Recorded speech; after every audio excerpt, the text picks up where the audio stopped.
Hi, welcome to this lightning talk on restorative approaches. I'm Emily and I'm part of the No Knives, Better Lives team. Today I'll be talking to Rania McGoran, also known as Ramia Hamad. Rania is a PhD candidate in social work at the University of Edinburgh. Rania's area of expertise is hate crime and restorative justice in Scotland. And today we'll be focusing on adopting a restorative approach to prevent hate crime. Hi, Rania. So to start, I wonder if you could tell us a little bit about, from your work, how restorative justice and therefore restorative approaches are suitable for hate crime, and perhaps how a restorative approach can support people harmed by hate crime. Yeah, absolutely. So really through my work with it was when I was with Edinburgh Council, and we did a lot of research into restorative justice and restorative approaches for addressing hate crime. Just as you've said, primarily because of the harm that it causes not only to individuals but to communities and society, and that kind of social cohesion that the particular type of harm that hate crime can cause. It's a kind of, I suppose I want to say the word unique. It's kind of a unique kind of harm compared to some other analogous type offences or harms. That element of of prejudice, of targeting someone for their identity characteristics they often can't change. Lots of different ways in which the harm of hate crime is can be more keenly felt than other types of offending or harm. Not to again detract from any other type, but so restorative approaches and restorative justice research and practice experience would show that it is particularly effective in addressing the kind of harms of hate crime, or kind of prejudice related, I suppose, thoughts and behaviours and incidents. I suppose really thinking about restorative justice, I know we're talking more about approaches, but I mean, when we think about it, maybe in the spectrum of that, traditional types of court processes or sanctions that might be put on young people in different ways to address their behaviour or try and re-educate them out of behaviours are perhaps not the best way to kind of go about that in terms of addressing hate crime. And they're not satisfying usually for people who've been harmed. They're not something that is often does really address the root causes of the different types of behaviours. So really, what I think we're talking about here, Emily, is that more, trying to get that more preventative approach, an approach that is much more relational, and that can really get to the root of it, get to the root causes, and also trying to kind of heal relationships where possible. So restorative approaches and kind of restorative justice is something that can do that, and it often, I suppose, it recognises that there can be a bit of a process of I suppose, victimisation for people harmed. It's quite often not, it's not a one-off thing that does happen. It's not often one-off incidents. And it can often be things that are not even meeting the crime threshold. It can be things are said, things are done that aren't quite a crime, but there can be just throwaway things. And particularly when it comes to young people, that can be in school settings and that sort of thing, where restorative approaches in schools or communities would be particularly effective to try and deal with stuff that isn't a crime, essentially, as well. And it allows, as a restorative approach, I suppose, allows, I mean, again, we could go into a long tangent about, I suppose, particularly for young people, the development of empathy and different aspects of brain development, which I'm sure every youth worker will be far more, up and knowledgeable than me. But I suppose things like using more restorative approaches can help to develop empathic connections to people, in some ways, more so than perhaps just telling people, well, these people didn't deserve this, or, why are you thinking this? That real preaching, and sometimes that approach doesn't really work for people when you're trying to, suppose, educate them out of prejudices or out of, perceiving that difference is a bad thing. So using a more restorative type approach, where you really are trying to bring together understanding between people and between communities, can be a much more effective way, rather than trying to re-educate. However, that's not to say that education and learning and development approaches as well are really important for young people, and kind of doing that preventative bit. But using a more restorative approach where you're bringing, you know, people together. Essentially, it might not be restorative justice, is more obviously the kind of person harmed and the person who caused the harm coming together. Restorative approaches can be different and more creative if that's not possible. So, you know, there's that element there where people are able to perhaps, you know, the person harmed would be able to perhaps tell their story in different ways, or get their story across and their perspectives across in ways that they wouldn't be able to do, for example, if it was through courts or children's hearing system, or, you know, those other ways as well. And it can be really empowering for people. Sorry, I probably answered about 5 questions in one there. No, thank you. Yeah, so you kind of were talking there about prejudice and how that might exist within a community. I suppose in our online course about restorative approaches and hate crime, we mention communities of prejudice as one of the potential causes for hate crime. I wondered if you could, again, from your work, maybe a little bit of an explanation about communities of prejudice, about where that prejudice might be kind of generational, passed down, or really be seen as kind of a norm, as a social norm within a community, where the prejudice is normalized, and then young people therefore, you know, adopt that as a norm, and maybe how a restorative approach could help in those kind of situations. Yeah, absolutely, Emily. And again, you know, if we had a good, much longer time to chat about it and discuss it, because it's a kind of, communities of prejudice are formed at sort of a number of different levels. And I think, you know, all of us would recognise that even when you look at, for example, my research, my hate crime kind of research that I'm doing just now is trying to look at kind of how prejudice is formed at different levels. So you've got your kind of macro level, and as we can see, the world's just gone a bit, you know, Wild. wild in that sense, in terms of how prejudice and different and being against difference is sanctioned at kind of official levels in different governments across the world, and in different things that have happened, and splits that have happened. Not to get too controversial. And then you've got your kind of meso level and your micro level, and your kind of meso level stuff, mezzo level, however you want to pronounce it, is where, you know, you do have the communities people live in, you know, their friends, their neighbours, their people's parents when it comes to young people, and the influences of not just parents but aunts and uncles and siblings and so on, that sort of stuff, friends, what they just might hear, just things they might hear on the you know, on the streets, from each other and from others, and so the influence of obviously media and social media is massive, not just on young people, of course. A lot of the older people that I've worked with, who've got perhaps convictions for hate crime and that kind of thing, is very much the influence of kind of media and other things that form, because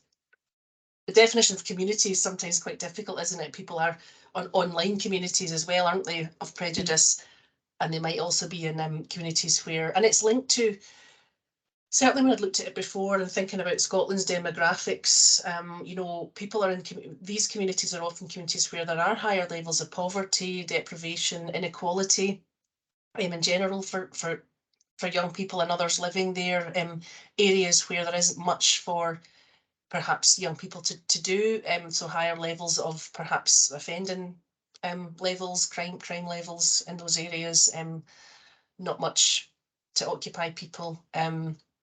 So the link between inequality and communities of prejudice is strong. There's quite a lot of research to you know, looking at areas where down in England where there was kind of higher levels of hate crime, was a lot of people are being targeted, groups who were perceived to be more successful and thriving than the white normative population who felt that they deserved.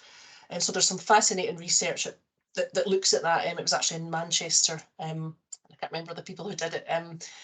So there's a number of things, I suppose, that contribute to communities of prejudice. And I think, youth work has just got an absolutely transformative role in getting in there and just being in communities. It's, you know, a wonderful thing to be able to actually be working with young people in their own communities. And whenever I've spoke to police colleagues, you know, the most vital part of it's the police who are actually able to be on the ground in communities and speaking to not only people who are experiencing hate crime and prejudice or incidents, but also the folks who are involved in it, and doing that bit. So I would see youth work as being really vital to get in there and working with not only the individuals involved, but organisations who are also part of this and building relationships in communities. Yeah, so it's like you said, youth work and community learning and development more broadly have a really crucial role in building relationships amongst and across communities. How do you think youth workers can use kind of the skills that they and knowledge that they already have, and kind of add on to that with a restorative approach? I suppose what would that give youth workers?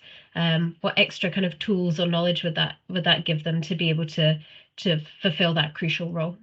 Yeah, I mean, it would really square the circle in many ways. I mean, when we look at kind of, I suppose, pure restorative justice in its purest form, if as it were, and I know that that's not what everyone's also going to be able to do or be trained in, but when you look at it, and I think restorative approaches it's the same. You know, you've got the person who's been harmed or people who've been harmed. You've got the person who's caused the harm or part of that, and you've got the community. The community should be there. They should be the third person or aspect of any kind of restorative justice approaches or meetings. And quite often, when you're looking at doing restorative approaches where that's not able to bring those parties together in a safe way, or people aren't trained to do that, there's lots of ways that I'm sure that where youth workers already do this, where you can bring in other organisations, you can get other agencies and people around the table and to help with that, because people can't be just jack of all trades, can they? So, for example, with hate crime, you could be, if there's young people that they're working with, whether it's a group of people or an individual where there might be particular prejudice related behaviours or thoughts or incidents, and it might be that there's a community organisation who perhaps, say it was, for example, something involving racism, there might be an organisation who are in the community already who are combating that, or who are working with people who report those incidents to them, where they could do a piece of work. So youth workers being able to use their contacts, use the skills and knowledge they have in getting in touch with other organisations, using the relationship building that they do and do brilliantly with young people in their roles, to bring that together, and you know, using that in itself, a restorative approach, to be able to perhaps introduce them to different organisations, to work on projects, to just the creativity and flexibility that a restorative approach allows. So it can be as something as bigger as that, or it can just be about engaging in some really, really good, informed kind of victim empathy work, victim awareness work. That's a restorative approach, as well. You know, if that's within their remit to do that, but perhaps being informed by someone or some people or an organisation that represent that community, that might be of particular relevance to that young person's thoughts or behaviours or attitudes. Does that make sense? Kind of. Yeah, I think so. Yeah, really talking about youth workers as kind of a key link within their communities, isn't it? And making all those connections. Yeah. So doing probably a lot of the things they already might do, you know. So yeah, working with young people, and you know, I suppose it's that thing about as well, where there are abilities to work with perhaps families, or wider than just that kind of single young person, but work with peers, do the peer work, there's a thing about, I suppose, restorative justice or approaches, you know, shouldn't be done in kind of group work type settings. But however, I think when it comes to using a restorative approach, then, you know, you can work with groups of young people as well. And, you know, whether that's bringing different organisations in, or doing a kind of more delivering a kind of group work approach, you know. So yeah, if that makes sense. Yeah, just to finish off, I wonder if you would have any advice or kind of words of wisdom again that you've kind of seen through your work about how a restorative approach or restorative justice can be really transformative for people who've been both harmed by and responsible for hate crime. Yeah, I mean, absolutely.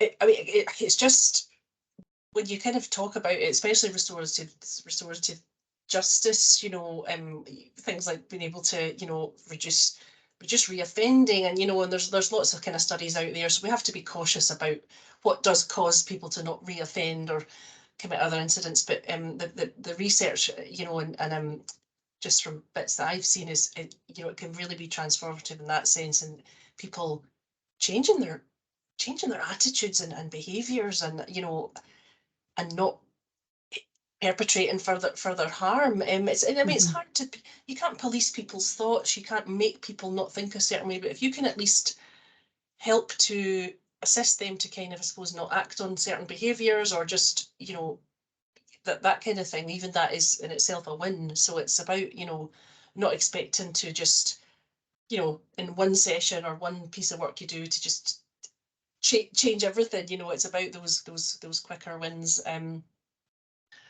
Yeah, so I mean, I think that for both sides of it, for people who've experienced harm, to kind of be able to actually live their lives without fear, and knowing perhaps that these behaviours have been addressed, and the same perhaps young person or people might not, you know, cause them any more harm. Think how powerful that is, and the kind of reduction in vicarious trauma that communities have when they see others from their identity being targeted.